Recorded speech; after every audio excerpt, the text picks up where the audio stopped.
और ब्राह्मण का मुद्दा एक बार फिर से उठा है, तो एक बार फिर ये समझने की जरूरत है कि ये द्रविड़ समाज शास्त्र है क्या।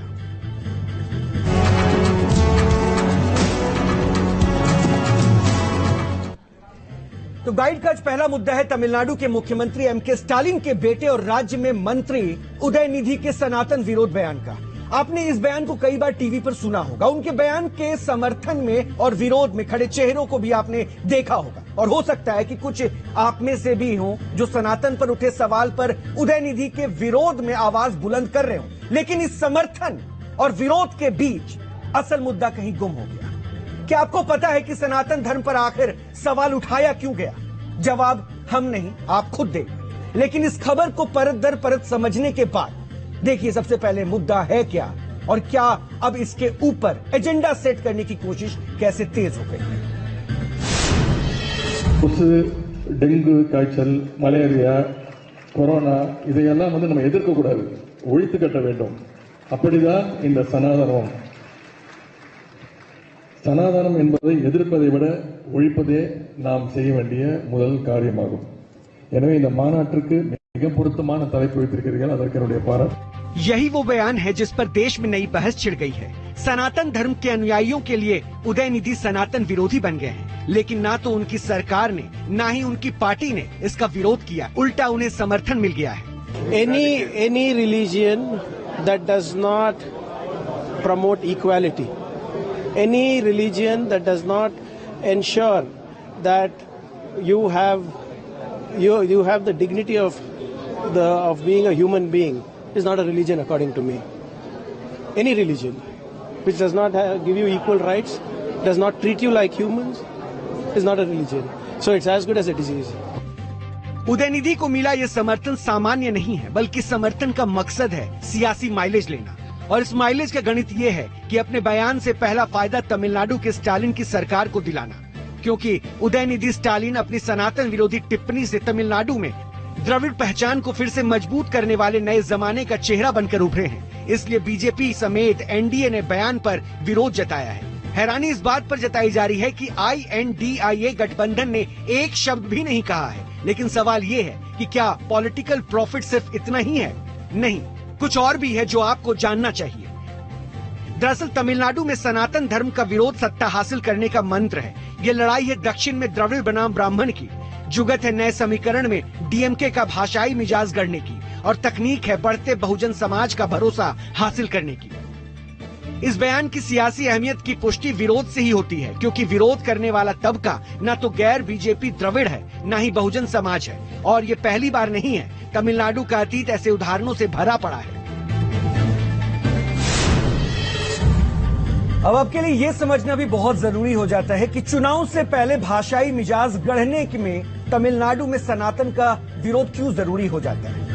असल में तमिलनाडु वो राज्य है जहां द्रविड़ पहचान श्रेष्ठ मानी जाती है, और इसके लिए 1930 से लेकर 1950 के दशक तक द्रविड़ राष्ट्रवाद या फिर द्रविड़वाद आंदोलन भी हुए। और इस आंदोलन में दक्षिण भारत की 4 प्रमुख जातीय भाषाई समूह शामिल थे, और यह आंदोलन एक नस्लीय और सांस्कृतिक इकाई बन गया जो उत्तर भारतीयों से अलग था। और द्रविड़वादियों का दावा था कि ब्राह्मण और दूसरी सवर्ण जातियां उत्तर से आए आर्य प्रवासी थे, और उन्होंने ही अपनी भाषा संस्कृत के साथ धर्म दक्षिण के लोगों पर थोपा। यही वजह है कि उदयनिधि के सनातन विरोधी बयान का विरोध नहीं हुआ, बल्कि ये टिप्पणी क्षेत्रीय राजनीति के नजरिए से DMK को पॉलिटिकल माइलेज देने वाली बन गई। ये सबसे अहम पहलू है। लेकिन सवाल अब ये उठता है कि साउथ में द्रविड़ बनाम ब्राह्मण की पॉलिटिक्स ही हावी क्यों है, और ये समीकरण इतना जटिल क्यों है कि दशकों बीत जाने के बाद भी अब तक ये सुलझता ही नहीं। इसका कारण है जनसंख्या। अनुमान के मुताबिक प्रदेश की मौजूद आबादी 8 करोड़ 36 लाख से ज्यादा है, जिसमें हिंदू आबादी करीब 87% यानी 7 करोड़ 33 लाख से ज्यादा है। मुस्लिम आबादी 49 लाख 6 हजार से ज्यादा यानी कुल 5.86% है, जबकि इससे ज्यादा आबादी ईसाई समुदाय की 6.12% है, जिसमें 51 लाख 25 हजार जनसंख्या आती है। और यही मुख्य जातियां हैं जो चुनाव में प्रभाव डालती हैं, और इसमें हिंदू आबादी सबसे अहम इसलिए क्योंकि यही आबादी सरकार का फैसला करती है। इसलिए सियासी दलों की नजर इसी आबादी वाले समूह पर होती है जो संघर्ष की जमीन बनाते हैं। अब तमिलनाडु में हिंदू समुदाय में संघर्ष की नींव कहां से पड़ी, इसे जानने के लिए सियासी वर्गीकरण को भी आपको देखना चाहिए। द्रविड़ बनाम आर्य के समीकरण में सबसे पहले टारगेट पर आते हैं 2.5 से 3% तक वो ब्राह्मण जो तमिलनाडु में बसते हैं, यानी इनका आंकड़ा है 2.5 से 3%, जबकि पॉलिटिकल सॉफ्टनेस दिखती है 20% से ज्यादा अनुसूचित जाति की आबादी के। इसमें भी सबसे ज्यादा प्रभावी है देवर जाति, जिसका 30 विधानसभा सीटों पर सीधा सीधा प्रभाव। वहीं कुल अनुसूचित जाति के लोगों की बात करें तो इनके प्रभाव को समझने के लिए यह आंकड़ा काफी होना चाहिए कि राज्य की 7 लोकसभा सीटें इस वर्ग के लिए आरक्षित है।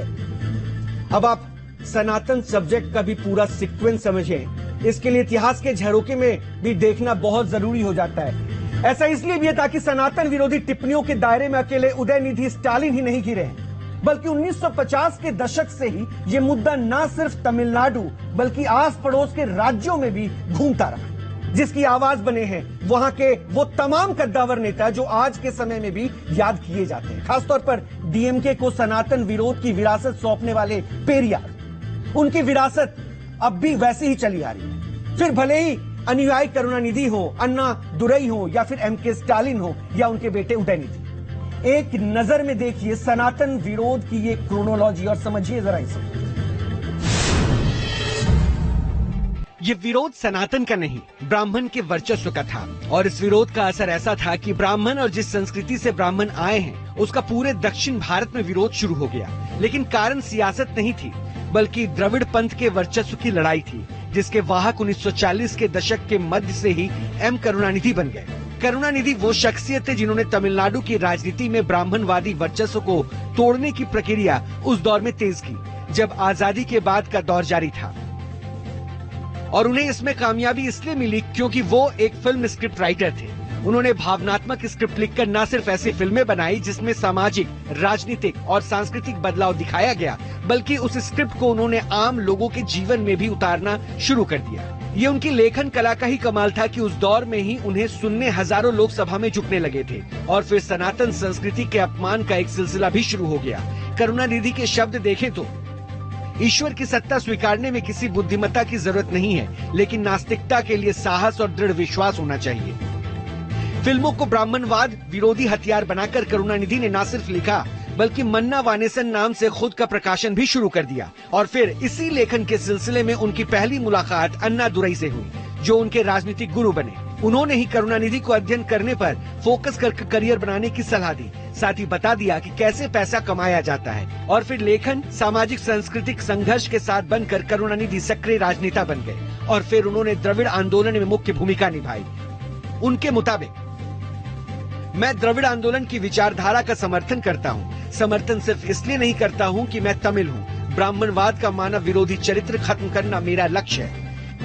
ऐसी ही धारदार शैली में करुणानिधि जब भाषण देते थे तो उन्हें सुनने वालों की भीड़ जुट जाती थी। और ये भीड़ सिर्फ सुनती नहीं थी, बल्कि उनके कहे हर शब्द का अनुकरण भी करती थी। यानी अन्ना दुरई और पेरियार के शब्द भी उतने प्रभावशाली नहीं थे जितने करुणानिधि के थे। ठीक ऐसा ही कुछ जादू एमजी रामचंद्रन की आवाज में भी था, लेकिन उन्होंने नास्तिकवाद को बढ़ावा दिया और फिर वो सियासत में आकर करुणानिधि के समकक्ष खड़े हो गए। लेकिन करुणानिधि की अपनी एक जगह थी जो उन्होंने खुद बनाई थी। एम करुणानिधि पेरियार से बहुत ज्यादा प्रभावित थे। पेरियार के कांग्रेस छोड़ने का कारण ब्राह्मणों का वर्चस्व ही था। इसलिए जब उन्होंने कांग्रेस छोड़ी तो उन्होंने ब्राह्मणवाद विरोधी द्रविड़ आंदोलन की नींव रखी। 1938 में तमिलनाडु में हिंदी विरोधी सम्मेलन का आयोजन किया। इस सम्मेलन में 13 वर्ष के करुणानिधि सक्रिय भागीदार बने और यहाँ से संस्कृत हिंदी का विरोध एक परंपरा बन गई, जिसके वाहक आगे चलकर एम करुणानिधि बने। हालांकि वो मंच न राजनीतिक था, न ही दूर से संवाद स्थापित करने वाले साधन उस समय थे, इसलिए सब दक्षिण तक ही सीमित रहा। लेकिन करुणानिधि ने इस आंदोलन को ऐसे स्तर पर लाकर खड़ा कर दिया जो अब उन्हीं की विरासत को लेकर चलने वाले उदयनिधि आगे बढ़ा रहे हैं। यानी द्रविड़ खुद को हिंदू नहीं कहेंगे, न ही हिंदू धर्म से ताल्लुक रखेंगे। लेकिन विडम्बना ये भी है कि तमिलनाडु में दर्ज आबादी का 87% भाग खुद को दस्तावेजों में हिंदू लिखता है, फिर चाहे वो किसी भी पंथ को क्यों ना मानता हो, और वोट डीएमके को देता है। यानी दरअसल इस राजनीति के पीछे जो सियासी मंशा है वो अब तक आपने समझ लिया होगा, लेकिन सवाल ये है कि इसके आगे क्या होने वाला है, क्योंकि उनके हिसाब से सनातन क्या है। उनके हिसाब से सनातन का पर प्रहार का मतलब है ब्राह्मणों के ऊपर सीधे सीधे सियासत तेज कर देना। यानी अब तक आपने उदयनिधि स्टालिन के बयान से शुरू हुए विवाद पर परत दर परत अध्ययन किया, लेकिन अब हम आपको यह भी समझाना चाहते हैं, क्योंकि यह समझना आपके लिए जरूरी है कि आखिर सनातन धर्म है क्या सनातन धर्म? क्यों कोई भी इस धर्म के खिलाफ बोलता है और उस तरह की प्रतिक्रिया नहीं होती जैसा दूसरे धर्मों पर बोलने पर होती है? इसे आप ऋग्वेद से समझ सकते हैं, जिसमें कहा गया कि यह पथ सनातन है। समस्त देवता और मनुष्य इसी मार्ग से पैदा हुए हैं और उन्होंने प्रगति की है। ये मनुष्यों, आप अपने उत्पन्न होने की आधार रूपा अपनी माता को विनष्ट ना करें। यानी सनातन का अर्थ शाश्वत है, जो हमेशा के लिए सत्य हो। जिन बातों का शाश्वत महत्व हो वही सनातन कहा गया है। जैसे सत्य सनातन है, ईश्वर ही सत्य है, आत्मा ही सत्य है, मोक्ष ही सत्य है, और इस सत्य के मार्ग को बताने वाला धर्म ही सनातन धर्म है, जो अनादि काल से चला आ रहा है। इसलिए वैदिक या हिंदू धर्म को ही सनातन धर्म कहा जाता है, और इसमें सहिष्णुता का भाव होने के कारण सनातनी किसी भी स्थिति में उग्रता नहीं दिखाते। और यही वजह है कि सनातन के खिलाफ लोग बोलते हैं लेकिन प्रतिक्रिया सामान्य होती है, गुस्सा दिखता है लेकिन आक्रामकता नहीं दिखती। अब आपको कुछ प्रतिक्रियाएं सुनवाते हैं। उनसे एक क्वेश्चन कर लो कि अगर तुम्हारी माँ ने दूध पिलाया है तो जितना गंदा तुम सनातन पर बोलते हो उतना उससे 20% भी एक धर्म पे बोल दो बस, और फिर देखता हूं कि तुम्हें कौन से सीएम की कुर्सी संभाल बचा पाएगी और कौन सा तुम्हारा पैसा तुम्हें बचा पाएगा। तुम सनातन पर इतना गंदा बोलने के बाद भी बच जाते हो, इसी का प्रमाण है कि सनातन कितना अच्छा है। तुम अभी भी नेता बने बैठे घूम रहे हो 2 दिन, संवैधानिक पद पर बैठने के बाद अगर आप ऐसी हरकत करते हैं तो इसका मतलब है न तो आपके विचार अच्छे हैं और न आपके कर्म करने की क्षमता अच्छी हो सकती है। इसलिए आपको बहुत जल्दी अपने संवैधानिक पद से इस्तीफा दे देना चाहिए। देखिए, उन्होंने जो भी बयान दिया है वो पूर्णतः बहिष्कार करता हूं मैं, उनके बयान का ही बहिष्कार करता हूं कि वो उनके बयान में कोई दम नहीं है। ये धर्म विरोधी है, सनातनी विरोधी है, भारतीय परंपरा के विरोधी है।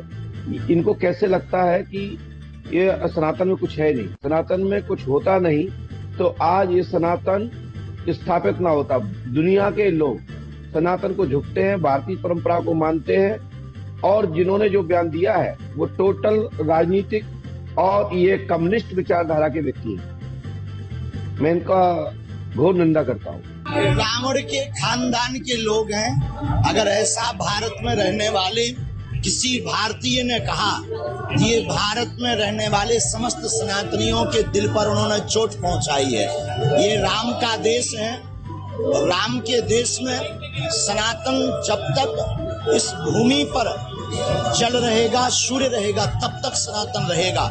और ऐसे लोग बहुत आए और चले जाएंगे, ऐसे ज्यादा जानवरों को जवाब नहीं देना चाहिए। हम आर्य समाजी वैदांतिक शाक्त पौराणिक द्वैत अद्वैत विशिष्ट द्वैत लिंगायत सिख बौद्ध स्मार्त जैन और रविदासिया निरश्वरीवादी अर्जक निरंकारी कबीरपंथी रामनामी कुछ भी हो सकते हैं, कुछ भी, लेकिन इनका मूल सनातन है। इनका मूल सनातन है और इसकी आलोचना बहुत आसानी से हम करते हैं। लेकिन यही आलोचना अगर किसी और धर्म के खिलाफ हो, मैं फिर से इस लाइन को दोहरा रहा हूं, अगर यही आलोचना किसी और धर्म के खिलाफ हो तो शायद इसका प्रभाव बहुत ज्यादा हिंसक रूप में दिखता है। इसलिए ये जानकारी आप तक होनी चाहिए थी कि सही दिशा में चलें और किसी भी धर्म के ऊपर कटाक्ष से जहां तक हो सके बचें, क्योंकि बिना ज्ञान के कुछ भी अगर आप बोले जा रहे हैं तो ये गलत संदेश देगा। लेकिन अब अगले विश्लेषण के हिस्से में हम